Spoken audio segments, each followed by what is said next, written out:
Noong 2015, natutunan ko ang cash flow quadrant ni Robert Kiyosaki.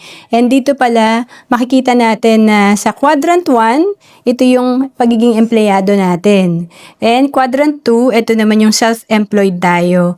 Dito sa 1 and 2, ito yung talagang mahirap kasi you are working for the money. And para magkaroon ka ng leverage, importante mapunta ka sa quadrant 3, ito yung maging business owner ka.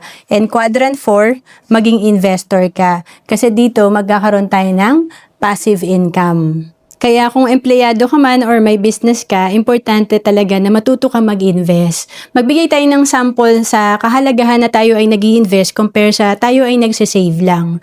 Para ma-hit mo yung target mo, for example, na 540,000, kailangan nakakapag-ipon ka ng 27,000 per year sa loob ng 20 years. Pero pag ikaw ay natutong mag-invest, kagaya sa Kaiser na 7 years ka lang mag-iipon ng 27,000 per year, ang total na investment mo, 189,000 lang. Pero ang projection nito pag nag-mature after 20 years, nasa 524,000. Ang Kaiser ay 3-in-1 na. Ito rin yung savings program na sinimulan ko noong 2012. Dito, meron kang healthcare, meron kang insurance, at meron kang investment. Ito ay 7 years to pay lang or one-time payment lang and 20 years yung maturity. At kung OFW ka, pwedeng-pwede ka sa Kaiser kasi we have online application. To know more about Kaiser, message mo lang ako sa Facebook, Roan Celis Capistrano, or email me at roan.capistrano@gmail.com. Bawat Pilipino dapat maging handa sa mga oras na hindi natin inaasahan.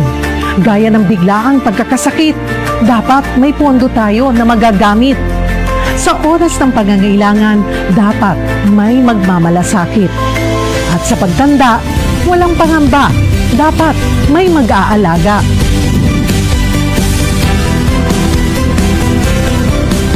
Ganyan mag-alaga ang Kaiser.